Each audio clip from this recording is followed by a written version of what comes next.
Iz ljubljanskega studia 136, to so vesti. V Sloveniji že cel teden poteka stavka javnega sektorja. Največ posledic se kaže pri zastojih na mejnih prehodih. Obiskali smo upravno enoto v Ljubljani, kjer nam je predstavnica sindikata Maja Radikovič povedala, kako stavka poteka. Stavkamo, vendar stavkamo tako, da smo vsi zaposleni na svojih delovnih mestih, s tem, da je manjše število zaposlenih na okencih. Na vsakem oddelku pri nas je odprto samo eno okence, kar pomeni, da delo poteka počasneje. Ne bomo pa nikogar odslovili, ne delamo nobene selekcije med strankami, ne delamo selekcije, kaj je nujno, kaj ni nujno. Se pravi, kdor se bo pri nas oglasil, bo postrežen s tem, da bo treba mečkam potrpljenja. In kdaj se bo stavka zaključila? Ne vem, to pa ni odvisno od mene, ne? To je odvisno od vlade, od stavkovnega odbora, od sindikata, do nadaljnega. Znane so že prve ocene popoplavne škode. Poplave so terjale tudi 5 človeških življenj. Poveljnik civilne zaščite Miran Bogataj nam je predstavil ugotovitve. Ogroženih prebivalcev neposredno je bilo preko 15.000. In v tem času je bilo evakuiranih 296 oseb. Skupaj je bilo poplavljenih, zalitih ali kako drugače s poplavnimi vodami ogroženih 8241 objektov. V tem času se je sprožilo 868 zemeljskih plazov, usadov, udorov na tem zlasti predalpskem območju. Poškodovanih mostov je bilo okrog 91. Zlomljena 4 rebra, 2 prsta, sremenica, nadlaht, piščal, izpad ključnice in dislocirano koleno, poškodbe jeter, mehurja in dihalnih poti. Poplavljenih je bilo tudi po oceni kmetijske svetovalne službe okoli 30.000 hektarov kmetijskih površin. Ti podatki so nepopolni.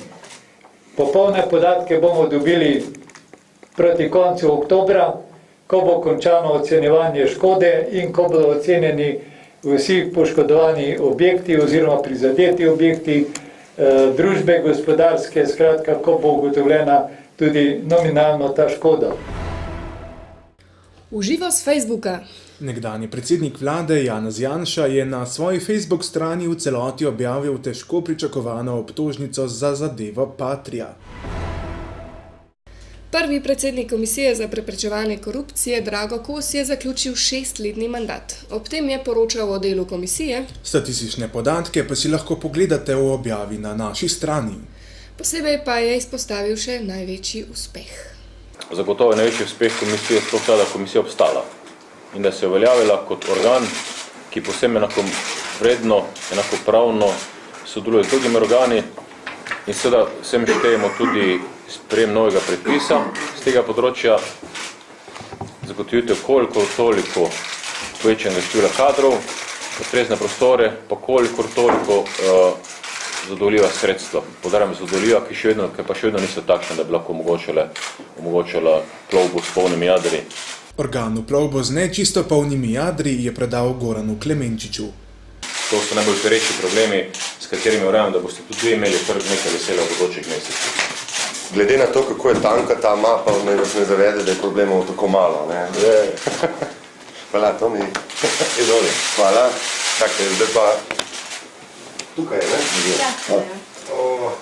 Pisano v alinejah. Preverjeno je, da je manj kot 75 evrov. Tako da ne pošte pice. V okviru zakonske normative. V okviru zakonske normative, ne. Evo, drago. Vse dobro. Hvala. Ali vi tu mi prejo uvoče, ker je tvoje? Ja pa ne, če tukaj. Kos pa se ne poslavlja v celoti.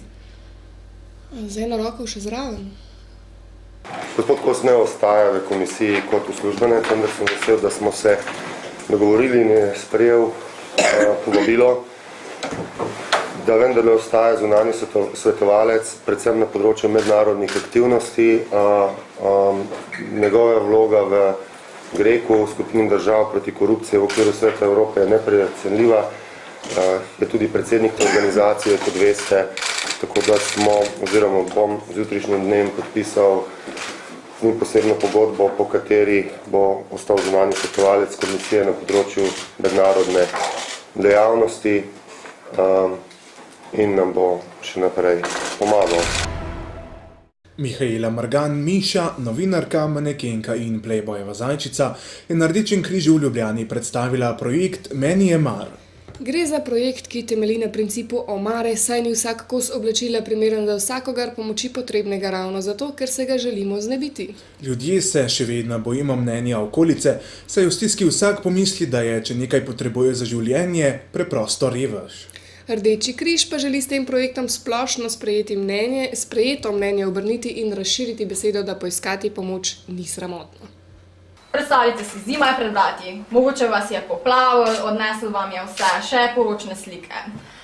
In ne morete si privoščiti, da bi kupili otroku čevlje, ne vem, mami pulover. Kaj narediti? Zadnja šansa je, da greste v skladišče. Vprašate prej vse sosede, vse prijatelje.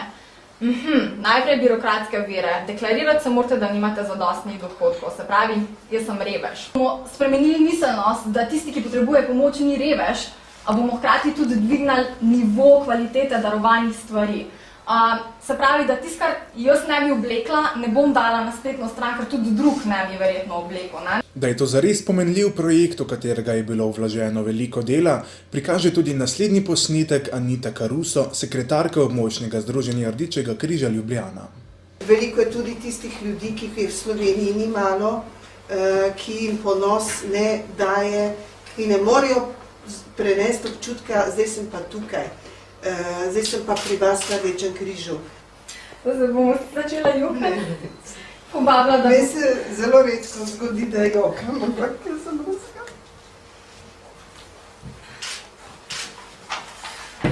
Bo šlo. Bo, ne? Bo. Če želite tudi vi darovati ali vzeti iz omare, obiščite njihovo spletno omaro. Predsednik republike dr. Danilo Türk je na Brdu pri Kranju sklical posvet na temo dolgoročnih učinkov in strategije vlade na področju skrbi za okolje. Po posvetu je Društvo Ekologi brez meja za izvedbo največjega okoljevarstvenega projekta v zgodovini države Očistimo Slovenijo v enem dnevu odlikoval z redom za zasluge. Predsednik je tudi izpostavil, kaj bi bilo potrebno v prihodnje postoriti. Nadzor nad protipravnim, ilegalnim, črnim odlaganjem odpadkov in za drugačno uporabo naravnih surovin in predelanih surovin. Tu moramo napraviti nek velik premik in rad bi izkoristil priložnost, ko smo zdaj zbrani v tako velikem številu, da posebej poudarim naloge za prihodnje, ki bodo v povezovanju vseh nas v učinkovito aktivnost za spremembe.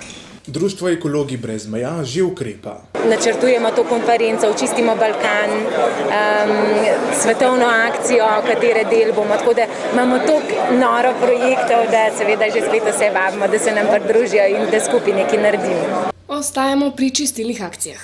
Potapljači iz kluba Nemo že skačejo v morje.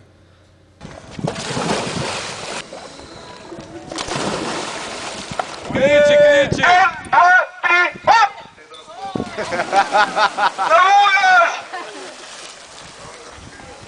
In kakšne zaklade so privlekli na suho? Oni so šli po smetino. Komu ničo letino? To pa je nagrad. Ja, slej. Iz nekega odneslo. Narovi, zate. Globoke trgatev. Kultura. Od 29. septembra do 1. oktobra je v Cankarjevem domu v Ljubljani potekal festival za tretje življenjsko obdobje, letos namreč že 10. Prvič pa so organizatorji pričakovali udeležbo obiskovalcev iz tujine. Festival je namenjen starejšim generacijam, pa tudi medgeneracijskemu povezovanju. Andrej Jus z inštituta Hevreka je povedal, da so podjetja, ki razstavljajo, še vedno preveč tržno usmerjena. Janja Romih, predstavnica Ministrstva za delo, družino in socialne zadeve, pa je izpostavila, da je takšna prireditev tudi priložnost za strokovna srečanja, za poglobljene strokovne razprave, od katerih imamo vsi nekaj, nas usmerijo v neke nove vsebine, ki jih recimo, o katerih prej nismo razmišljali. Imamo priložnost, da skupaj oblikujemo neke nove zadeve. Tako da tle se mi zdi ta festival neprecenljiv. No? To je res nabor idej, s katerimi nas bogati v bistvu celo naslednjo leto do novega festivala. Razstava ima več funkcij. Nima samo prodajne funkcije, kako si želijo to podjetja, ampak seveda ima tudi to informacijsko funkcijo in pa seveda razstava je nujno okolje za tako imenovani performance.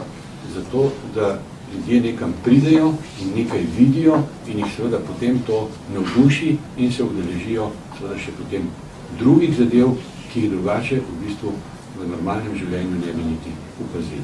Še vreme. Zgodil se je še en neverjeten vremenski pojav. Poslanec SNS s trenutnim imenom Srečko Prijatelj je bil obtožen na 5 let zapora. Samo malo sedu, fant.